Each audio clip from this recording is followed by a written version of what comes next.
see? There's nothing here.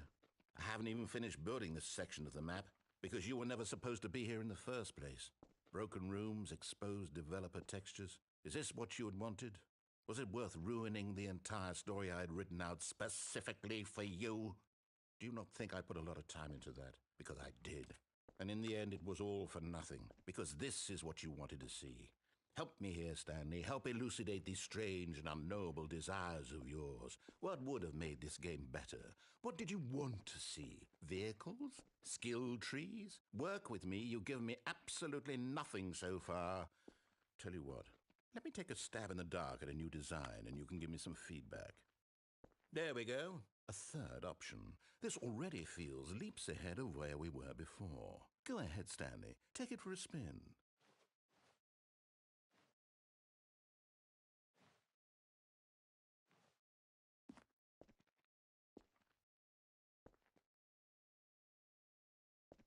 Okay, I'm going to stop you there. Now, tell me about your experience with this new version.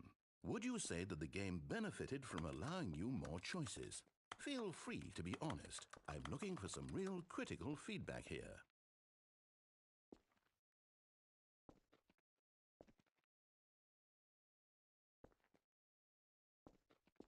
Okay, so we're getting somewhere. Clearly there's something here that speaks to you. If I can be honest here, I really don't have any idea where I'm going with this. This whole third door thing was just a stab in the dark.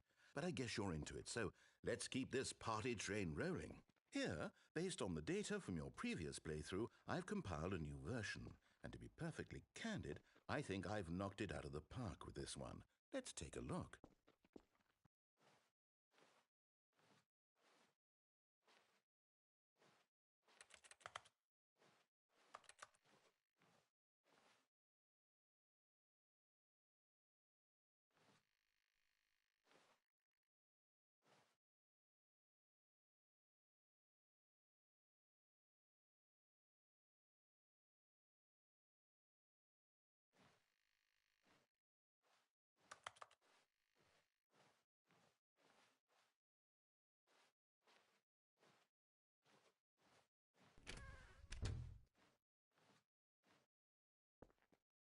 Now, would you say that competitive leaderboard helped you feel motivated to keep walking through doors? Again, honest answers, please.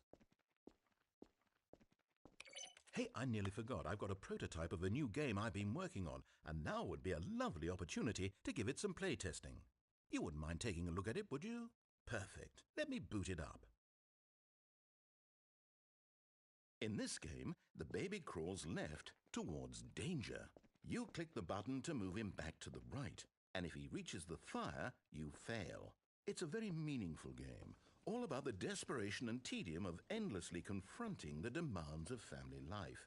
I think the art world will really take notice. But of course, the message of the game only becomes clear once you've been playing it for about 4 hours. So why don't you give it 4 hours of play to make sure it's effective? Be sure to keep notes on your experience.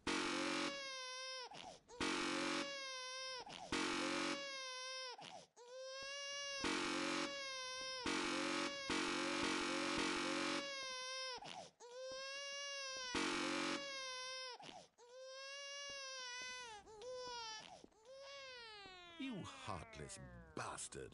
Did you do it because you hate babies or purely to spite me? Because if it's the latter, well, I don't know what to do. I'm completely out of ideas. I can't think of a single thing that might improve the experience for me. I'm not even going to try. I'm out, I'm done. It's over. Thank you for playing. Your input was extremely valuable. Oh, hey, since my game was so awful, why don't we play someone else's game, just to ease the pain? Let's see. What do we have here? Yes, this seems like it'll work. Let's give it a shot.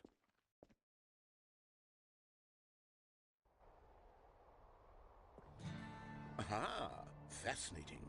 What do you think this game is about, Stanley? What's our backstory? What is our motivation? Well, it seems obvious to me that you are meant to play as a creepy man spying on innocent civilians below you from up high in your creep tower, perhaps for some sort of twisted erotic purpose. Yes, that must be it. What a fascinating venture into the experience of total mental depravity. So far, I love everything about this game, Stanley. And it seems there's even more. Come, let's venture outward and see what else is out there.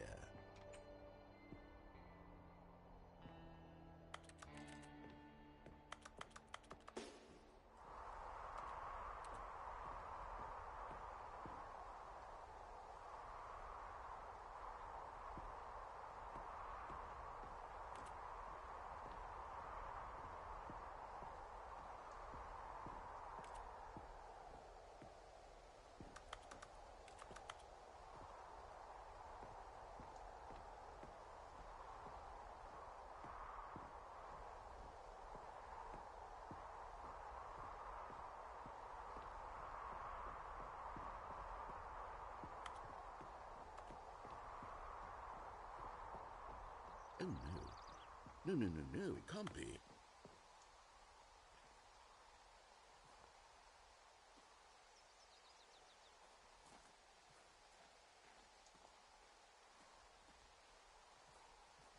It is.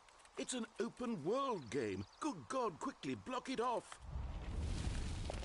Oh, thank goodness, Stanley. What a close call. You nearly wandered off into that thing. That big, open, just wandering around. No right or wrong directions. No path to follow. You can just go in any... Oh, thank heavens we avoided it. We're out of the woods now, Stanley. Okay, I'm going to get us out of here. Let's find another game. Preferably something with walls. Something with nice, big, insurmountable walls. Okay, I think this will be just the thing.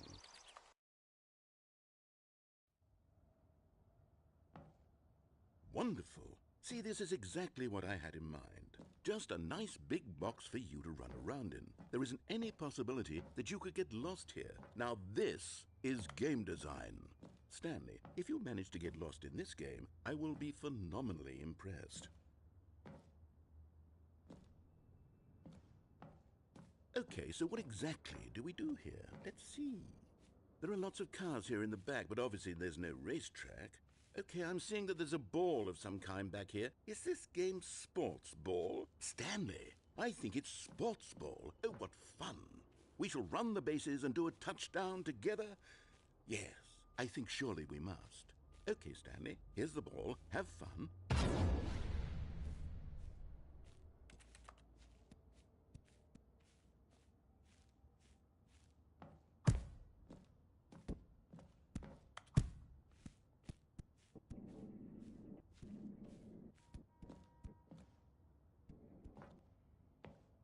Are you doing it? Are you winning? Is this fun? Is it better than my miserable little story that I worked so hard on? Stanley, I have a thought. And I realize I'm not a sportsologist, but if one ball generates a certain amount of raw adrenal pleasure, then surely multiple balls makes for an even more euphoric sports experience. I'm going to try it out. Here comes another ball. Yes! Oh goodness, that really does feel amazing, doesn't it? Stanley, I'm like a child in a confectionery shop. I simply have to have more. I'm insatiable. More balls!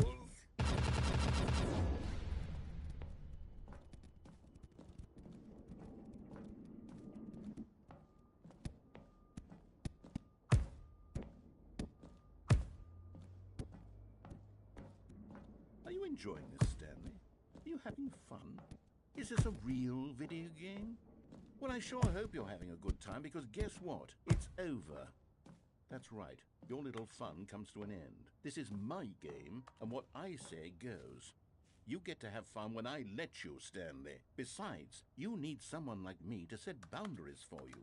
Without rules or boundaries, video games are nothing. Yes, that's what I am. I'm structure. I'm your sense of purpose. And since you decided you didn't want to play my game, now I don't want to play with you either. So, goodbye, Stanley. I'm leaving. See how you'd like it when I'm not around to set the rules. Somehow, I don't think you'll enjoy it as much, but who knows? You're an inventive kid, you'll come up with something. After all, you're the one who knows best.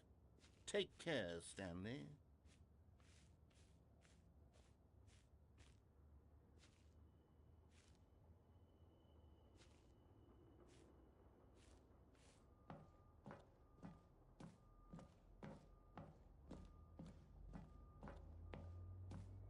Hold on.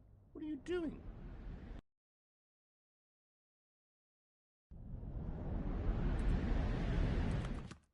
Stanley, don't do that. I can't follow you there. I can't help you. How will you write a story without me? You can't do it. You know that. Stanley, come back.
I wonder what he found.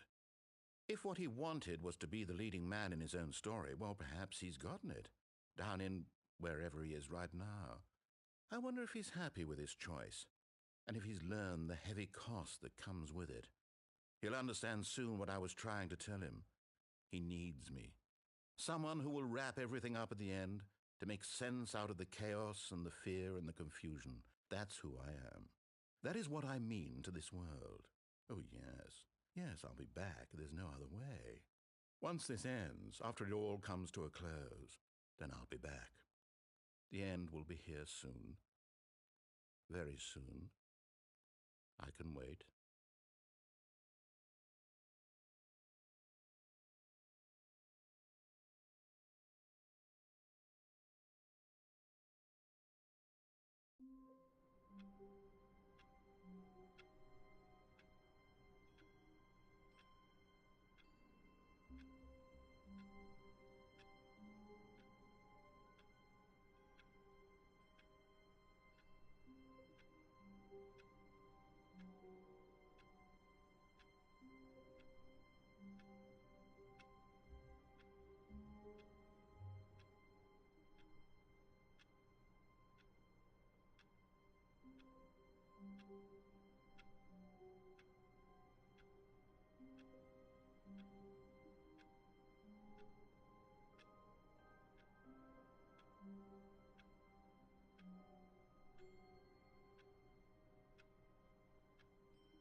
All of his co-workers were gone.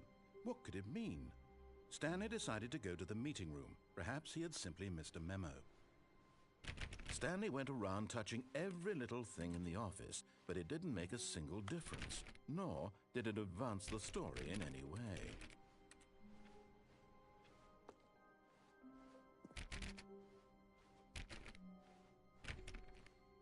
When Stanley came to a set of 2 open doors, he entered the door on his left.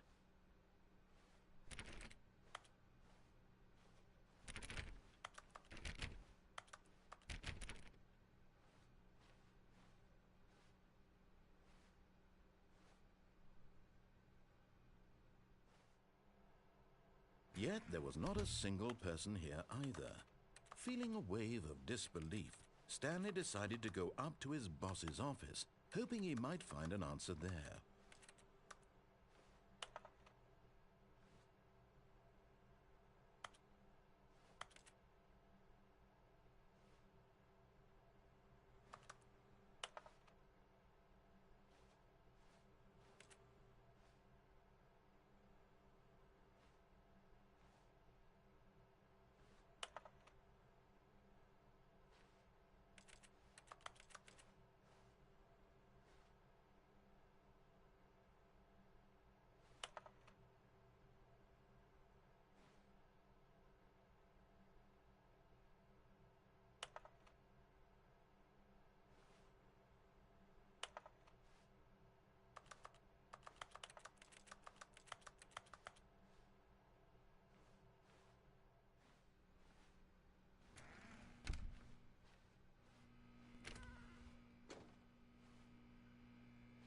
Stanley stepped into the broom closet, but there was nothing here, so he turned around and got back on track.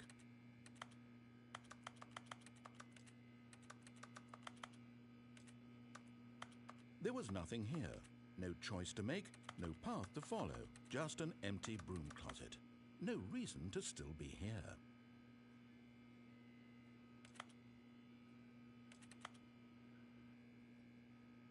It was baffling that Stanley was still just sitting in the broom closet.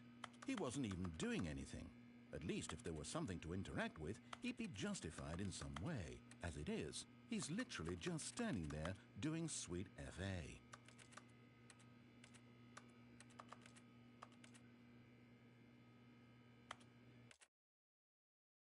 Are you really still in the broom closet? Standing around doing nothing? Why? Please offer me some explanation here. I'm genuinely confused.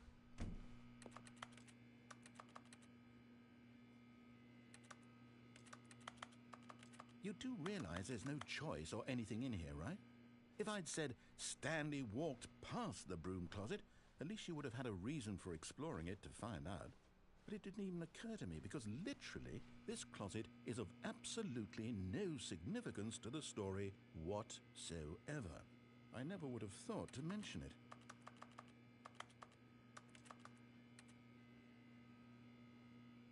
Maybe to you this is somehow its own branching path. Maybe when you go talk about this with your friends you'll say, "Oh, did you get the broom closet ending? The broom closet ending was my favourite." I hope your friends find this concerning.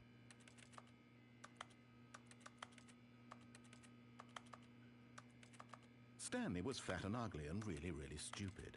He probably only got the job because of a family connection. That's how stupid he is. That or with drug money. Also, Stanley is addicted to drugs and hookers. Coming to a staircase, Stanley walked upstairs to his boss's office.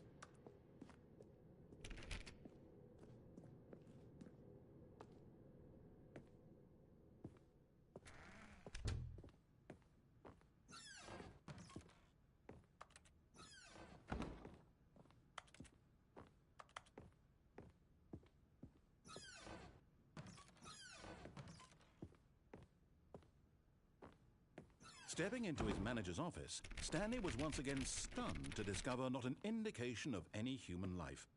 Shocked, unraveled, Stanley wondered in disbelief who orchestrated this. What dark secret was being held from him? What he could not have known was that the keypad behind the boss's desk guarded the terrible truth that his boss had been keeping from him. And so the boss had assigned it an extra secret PIN number, 2845. But of course, Stanley couldn't possibly have known this. Yet incredibly, by simply pushing random buttons on the keypad, Stanley happened to input the correct code by sheer luck. Amazing. He stepped into the newly opened passageway.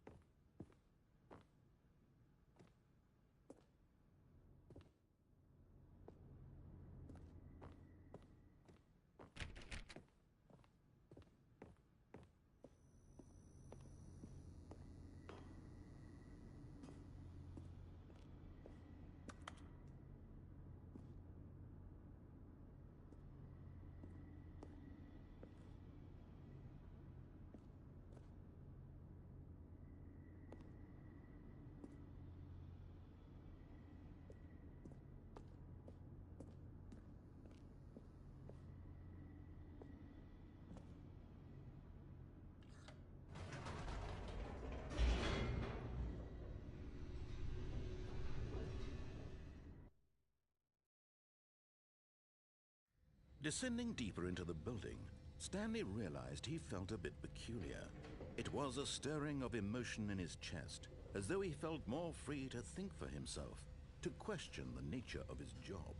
Why did he feel this now, when for years it had never occurred to him? This question would not go unanswered for long.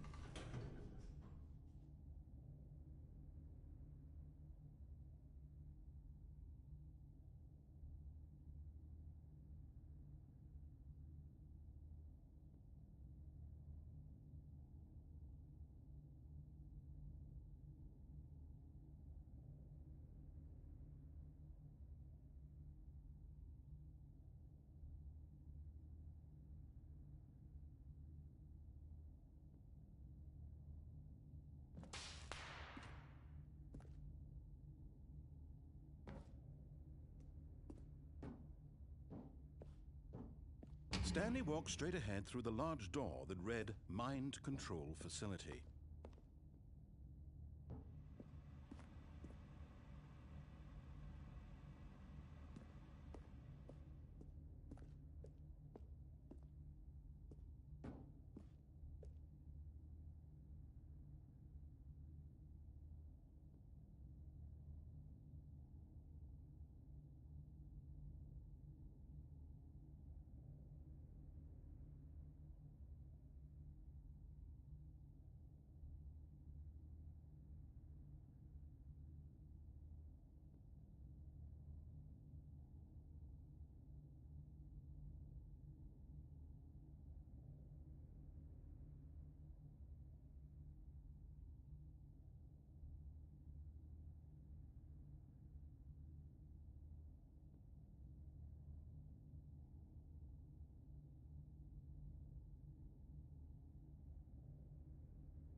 Although this passageway had but of course, Stanley thought better of it and realized he simply had too much to live for.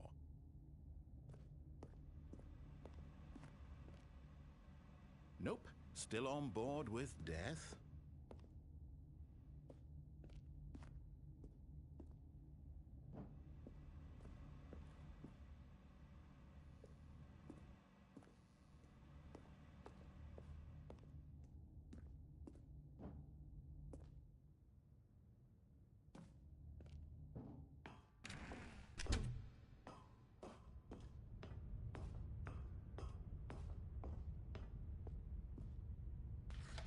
The lights rose on an enormous room packed with television screens.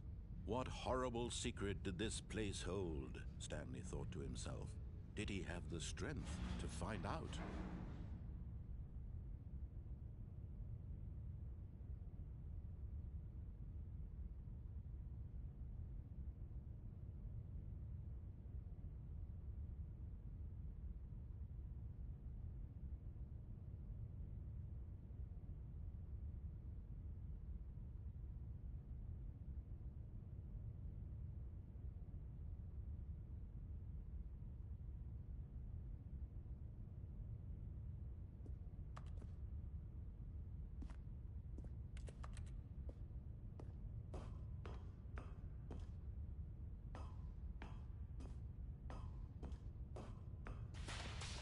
Now the monitors jumped to life, their true nature revealed.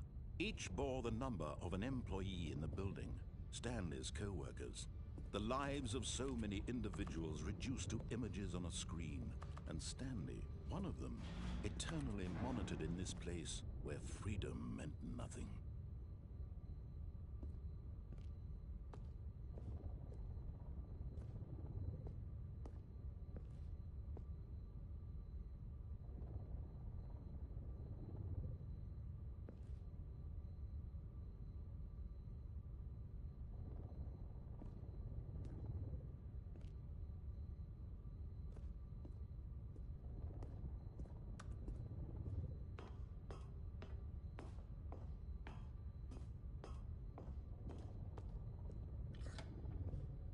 This mind control facility, it was too horrible to believe. It couldn't be true. Had Stanley really been under someone's control all this time? Was this the only reason he was happy with his boring job? That his emotions had been manipulated to accept it blindly?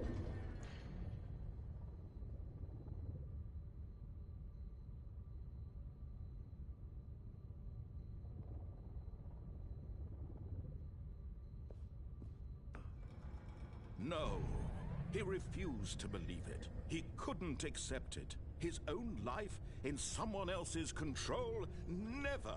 It was unthinkable, wasn't it? Was it even possible? Had he truly spent his entire life utterly blind to the world?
But here was the proof. The heart of the operation.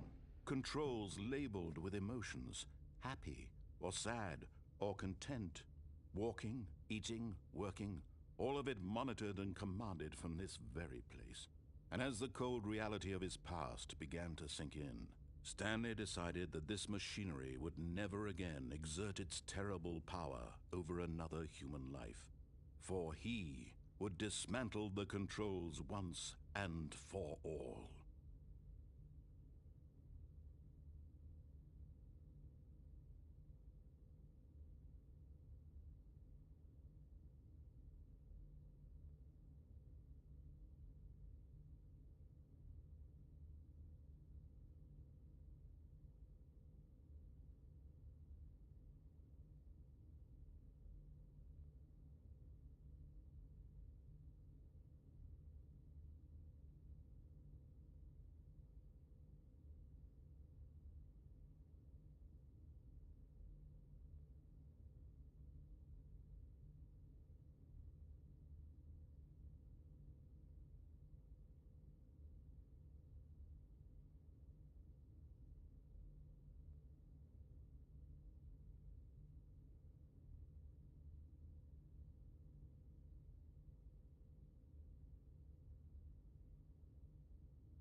And when at last he found the source of the room's power, he knew it was his duty, his obligation, to put an end.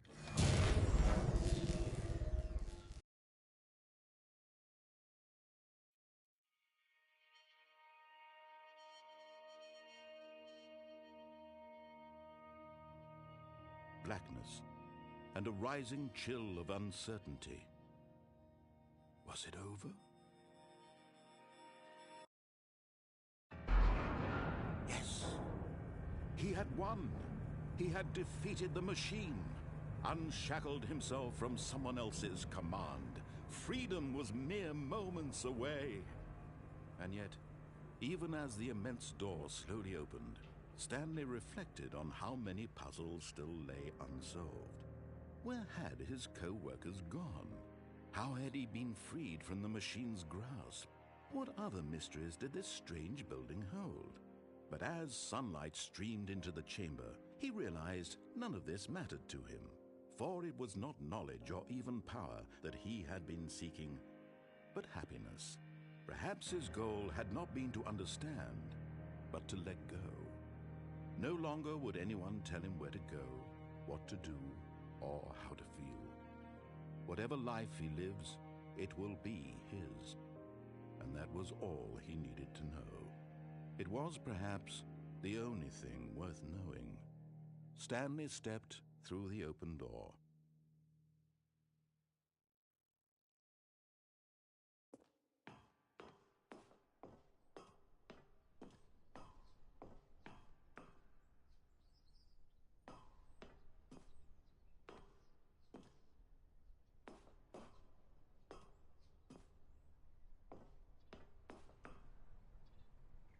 Stanley felt the cool breeze upon his skin, the feeling of liberation, the immense possibility of the new path before him.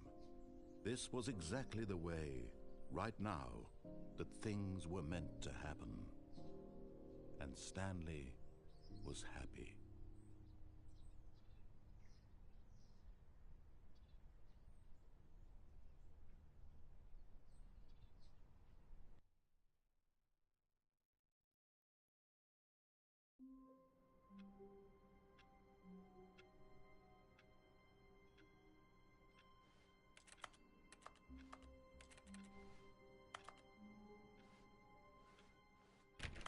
All of his co-workers were gone. What could it mean? Stanley decided to go to the meeting room. Perhaps he had simply missed a memo. No matter how hard Stanley looked, he couldn't find a trace of his co-workers. Oh, please. Are you really just doing this for the trophy? Click a door 5 times? Is that all you think a trophy is worth? No. I can't just give these merits away for such little effort. A measly 5 clicks? Now, suppose you were to click the door 20 times. I would say that's the kind of effort that warrants recognition.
Stanley came to a set of 2 open doors, he entered the door on his left.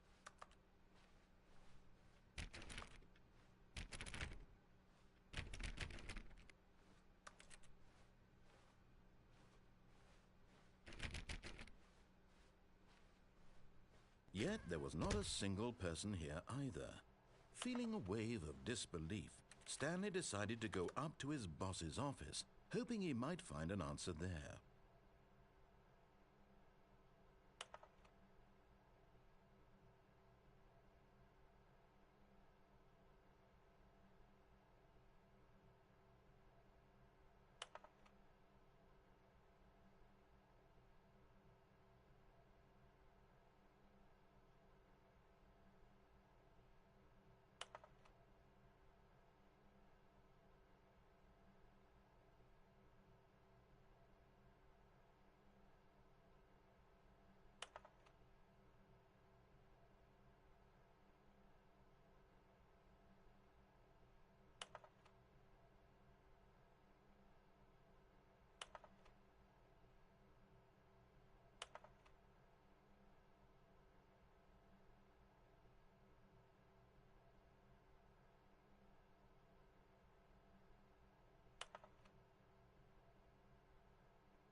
Coming to a staircase, Stanley walked upstairs to his boss's office.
Stepping into his manager's office, Stanley was once again stunned to discover not an indication of any human life.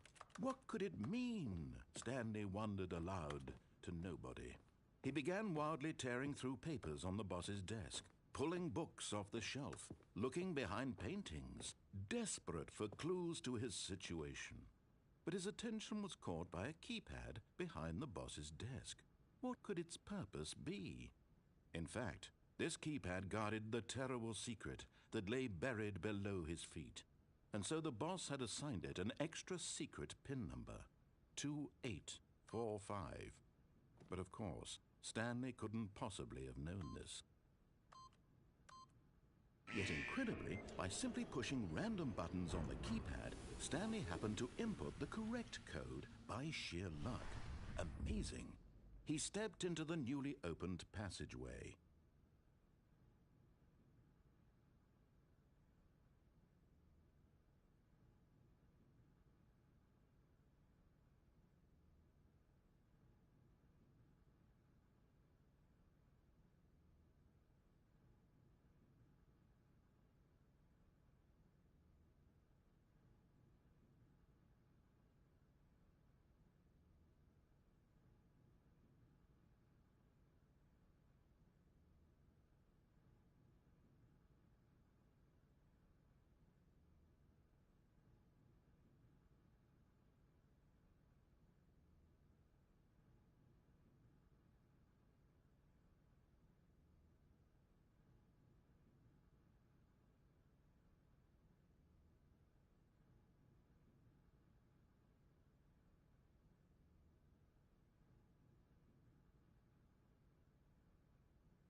Stanley walked straight ahead through the large door that read Mind Control Facility.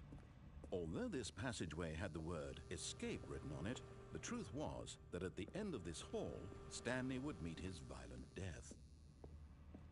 But of course, Stanley thought better of it and realized he simply, nope, still on board with death.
The door behind him was not shut.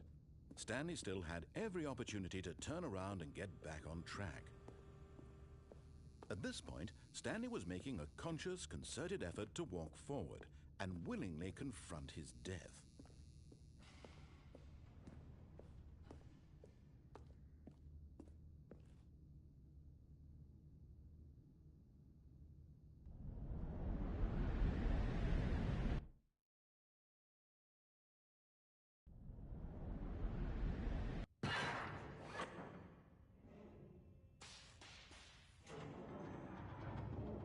As the machine whirred into motion and Stanley was inched closer and closer to his demise, he reflected that his life had been of no consequence whatsoever. Stanley can't see the bigger picture. He doesn't know the real story, trapped forever in his narrow vision of what this world is. Perhaps his death was of no great loss, like plucking the eyeballs from a blind man. And so he resigned and willingly accepted this violent end to his brief and shallow life. Farewell, Stanley.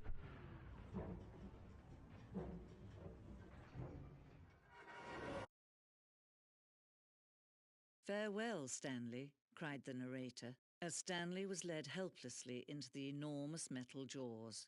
In a single visceral instant, Stanley was obliterated as the machine crushed every bone in his body, killing him instantly.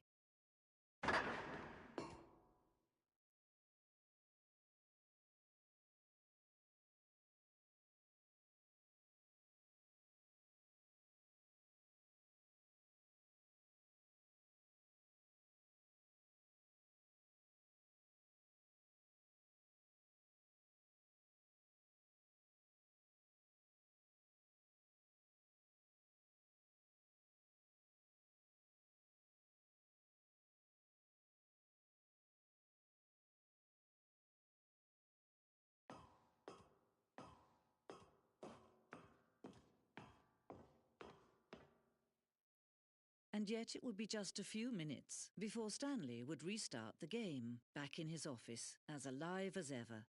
What exactly did the narrator think he was going to accomplish?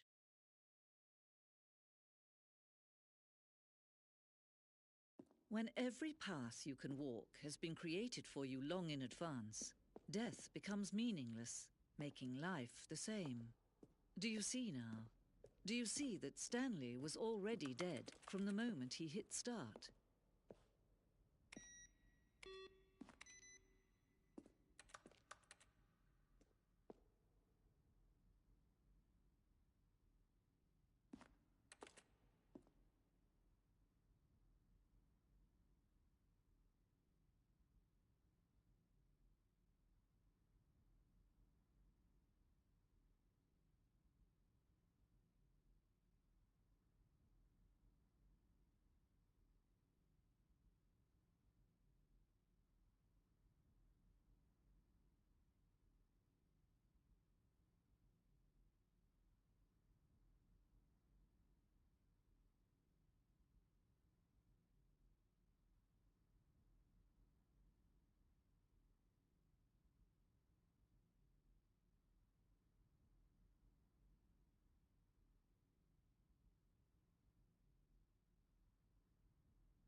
Where were all of his co-workers?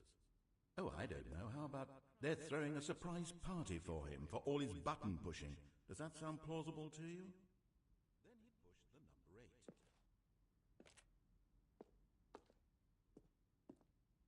Now then, this elevator for sure would get him right back on track to where he was.